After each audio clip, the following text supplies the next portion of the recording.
Hello guys, आपका स्वागत है मेरे यूट्यूब चैनल्स पे। आज के वीडियो में जो हम लोग पहले जो वीडियो अपलोड किए हैं उसमें ही नेक्स्ट टॉपिक को कि कवर करेंगे, जो कि सेल्स मेम्ब्रेन्स है। ठीक है, इसके बारे में हम लोग एक एक लाइन्स स्टडी करेंगे। ठीक है, केवल आप लोग ध्यान से करें। और जैसे आप लोग यहाँ पे कि ध्यान से बनाए रखेंगे, वैसे ही मेरे को बहुत ही इजी तरीके से पूरे एक्सप्लेन करने में इंटरेस्ट आएगा। ठीक है, देखिए यहाँ पे क्या बोल रहे हैं, the details structure of membranes was study only after. ठीक है, क्या बोल रहा है, only after the advance of electron microscope. जो कि जो डिटेल्स स्ट्रक्चर होता है, जो कि प्लाज्मा मेम्ब्रेन्स का डिटेल्स स्ट्रक्चर को पता लगाने के लिए तभी पॉसिबल हुआ जब इलेक्ट्रॉन माइक्रोस्कोप का पूरा डिस्कवर हो चुका था इन 1950 ईस्वी में। ठीक है, यहाँ पे ये इम्पोर्टेंट है। Meanwhile chemicals study on cell membranes. जब हम लोग केमिकल्स स्टडी करते हैं सेल्स मेम्ब्रेन्स को, तो उसमें बेसिकली कि ह्यूमन रेड ब्लड सेल्स को, आरबीसी को, तो उसमें हम लोग देखते हैं कि जो 52% प्रोटीन्स पाया जाता है और 48% से 40%, सॉरी 40% लिपिड्स पाए जाते हैं। उसी के बारे में यहाँ पे कि डिटेल्स डिस्कशन किया है। ठीक है, मैं हाइलाइट्स करते जा रहा हूँ। Scientist to deduce the possible structure of plasma membrane, this study show that the cell membrane is mainly composed of, जो कि सेल्स मेम्ब्रेन है वो लिपिड्स और प्रोटीन से बना हुआ है। ठीक है, द मेजर लिपिड्स आर, उसमें भी कि लिपिड्स बहुत सारे प्रकार के होते हैं। वो फॉस्फोलिपिड्स होता है जो कि बहुत ज्यादा अमाउंट्स में सेल मेम्ब्रेन्स में पाया जाता है। आर अरेंज इन, और भी बाई लेयर्स के फॉर्म में, कि दो लेयर्स के फॉर्म में अरेंजमेंट होता है। ठीक है, लिपिड्स का प्लाज्मा मेम्ब्रेन्स में। ठीक है, फिर चलते हैं, the lipids are arrange within the membranes with the polar heads. जो पोलर हेड्स है उसका जो सर है टुवर्ड्स द आउटर साइड्स। और पोलर हेड्स जो होता है ना, ये कि आउटर साइड्स में पाया जाता है, और hydrophobic tails towards the inner parts. होता है हाइड्रोफोबिक्स, होता है जिसको कि पानी से कोई भी प्रकार का प्यार नहीं होता है। ठीक है, इसीलिए जो इसका टेल्स होता है वो इनर साइड में पाया जाता है, और जो हेड्स होता है वो वाटर लॉविंग्स होता है, हाइड्रोफिलिक्स होता है, इसीलिए वो आउटर साइड्स में पाया जाता है। यहाँ पे आप देख सकते हैं। ठीक है, फिर हम लोग चलते हैं, this ensure that the non polar tails of saturated hydrocarbon is protected from aqueous environments. देखिए यहाँ पे बोल रहा है कि नॉन पोलर जो टेल्स हैं, जो हाइड्रोफोबिक टेल्स है, वो सेचुरेटेड हाइड्रोकार्बन कुछ नहीं होता है, वो इक्वस इन्वायरमेंट से प्रोटेक्टेड कर प्रोटेक्टेड प्रोटेक्शन के लिए यूज किया जाता है। ठीक है, यहाँ पे तो इसीलिए वो इनर साइड में पाया जाता है। तो यहाँ पे फिर देखेंगे, in addition to phospholipids membranes also contains cholesterols. और जो फॉस्फोलिपिड्स मेम्ब्रेन्स है, जो प्लाज्मा मेम्ब्रेन्स है, ठीक है, या सेल्स मेम्ब्रेन्स है, उसी को बोलते हैं, तो उसमें कोलेस्ट्रॉल्स भी पाया जाता है और शुगर्स भी पाया जाता है। आगे चल के हम लोग देखेंगे। Later biochemical investigations clearly reverts that the cell membranes also possess proteins, ठीक है, carbohydrates. The ratio of proteins and lipids vary considerably in different cells type। अलग अलग टाइप्स के जो सेल्स होंगे उसमें प्रोटीन्स और लिपिड्स का जो रेशियो होता है वो वेरी करता है, अलग अलग होता है।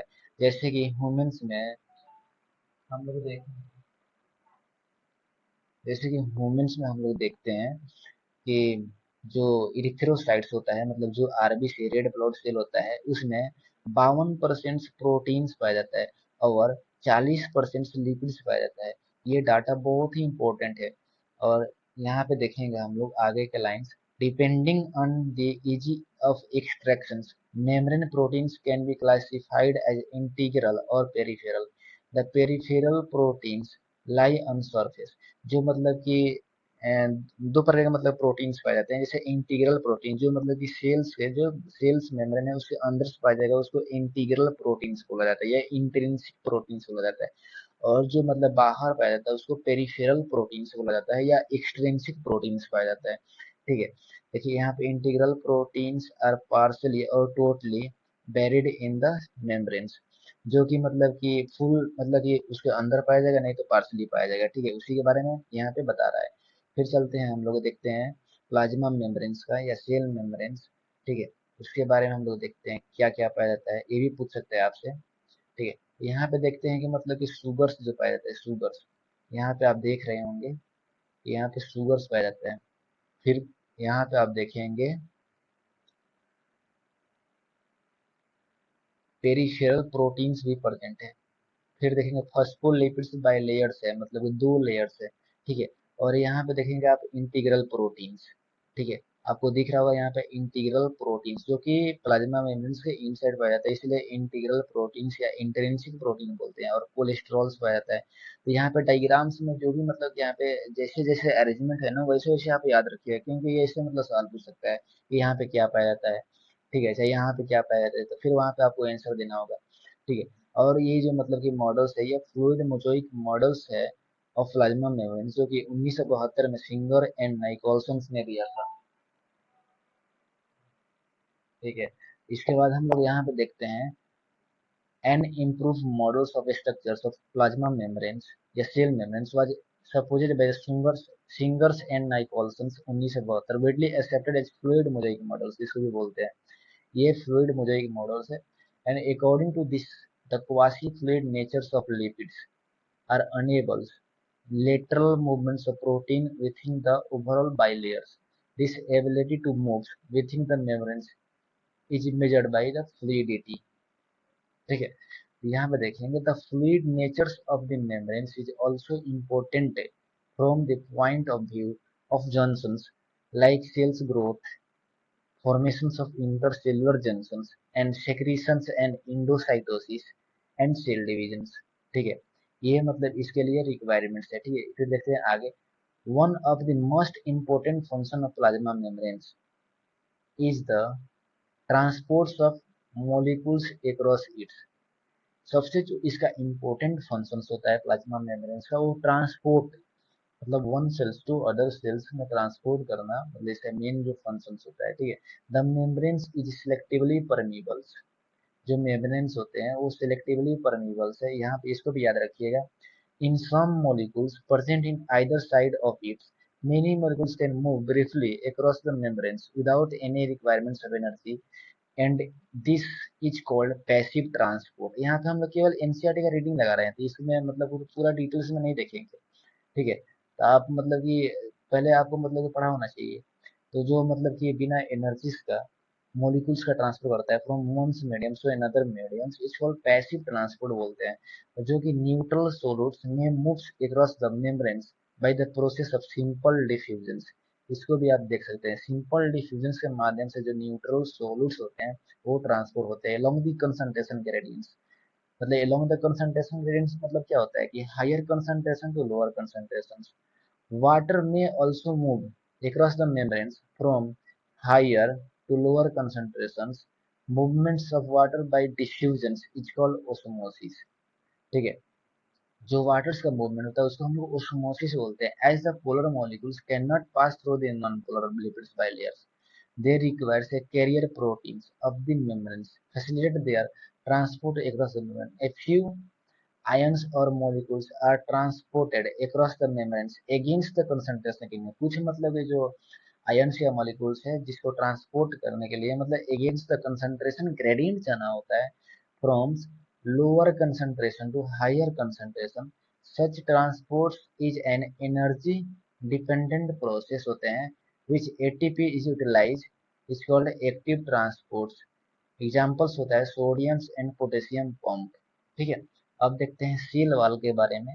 As you may recalls a non living, जो मतलब सेल्स वाला होता है वो नॉन लिविंग रिजिड स्ट्रक्चर होता है of the cell walls. The outer covering of plasma membranes का जो आउटर कवरिंग होता है, आपको मतलब यहाँ पे देखे होंगे सेल इनवेलप्स में जो मतलब कि आउटर लेयर्स ग्लाइकोकैलिक्स, फिर सेल वॉल, से मतलब सेल वॉल, फिर सेल मेम्ब्रेन्स। ठीक है, तो fungi brand cell wall not only give shape cell and protect the cell and mechanical damage and infection से भी बचाते हैं।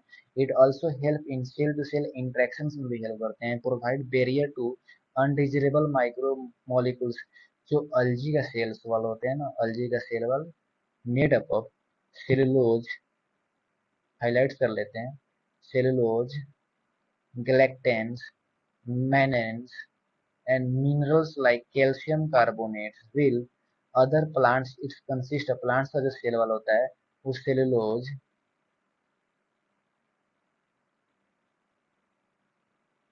हेमीसेलुलोज, पेक्टिन्स और प्रोटीन्स का सेल वाल होता है उसका, ठीक है। जो प्लांट सेल्स होता है वो इससे बनकर बना होता है। The cells walls of young plant cells are primary walls are capable of growth. जो प्राइमरी सेल वाल होते हैं वो ग्रोथ के लिए मतलब कैपेबल होते हैं।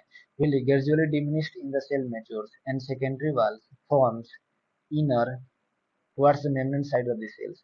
जो प्राइमरी सेल वाला होते हैं ना उसके अंदर ही सेकेंडरी सेल वाला मतलब कि डेवलप होता है। यहाँ पे इसमें मतलब कि आप यहाँ पे ध्यान देने वाला बात है, ठीक है। जो कि मतलब कि ग्रोथ के लिए अप्लीकेबल्स नहीं होते हैं, जो सेकेंडरी सेल वाला होता है वो ग्रोथ नहीं कर पाता है। तब मिडिल स्लेमिला के बारे में पढ़े होंगे। माइल कैल्शियम कार्बोनेट से मिलकर बना होता है, ठीक है। मिडिल स्लेमिला जो दो मतलब कि प्लाज्मा मेम्ब्रेन से बीच में कनेक्शन प्रोवाइड करता है, which fold and glue the different neighbouring cell together, ठीक है। ये होल्ड करता है या कनेक्ट करता है मतलब डिफरेंट सेल्स का मतलब जो नजदीकी वाला सेल्स होते हैं। The cells walls and middle lamella may be traversed by plasmodesmata connected the cytoplasms of near burning soils endomembrane systems, ठीक है। Will each of the membrane organelles distinct in the terms of its structure and function. Many of these are considered together as endomembrane systems because their functions are coordinated। मतलब जो भी मतलब ये endo membrane system से आते हैं उसका सबका फंक्शंस मतलब कोऑर्डिनेटेड मैनर्स में होते हैं, ठीक है। तो फिर यहाँ पे देखते हैं the Indo membrane systems include endoplasmic reticulums, ER and Golgi complex, lysosomes and vehicles. अब इन सब के बारे में हम लोग मतलब डिटेल्स में स्टडी करेंगे, ठीक है। यहाँ पे आप देख पाएंगे ये बोल रहा है since the functions of mitochondria and chloroplast and peroxisomes are not coordinated, इसीलिए ये इंडो मेम्ब्रेन सिस्टम्स का पार्ट्स नहीं है।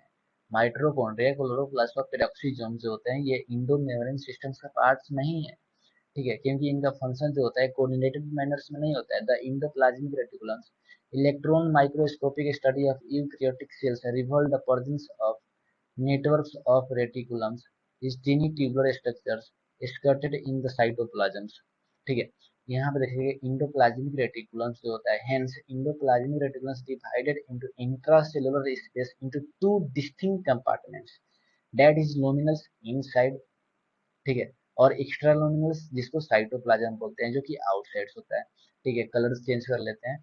फिर कलर्स चेंज करने के बाद देखते हैं लुमिनस जो होता है वो इनसाइड इंडोप्लाज्मिक रेटिकुलम से बोलते हैं, और एक्स्ट्रा लुमिनस जो होता है वो साइटोप्लाज्म कंपार्टमेंट्स होता है, ठीक है।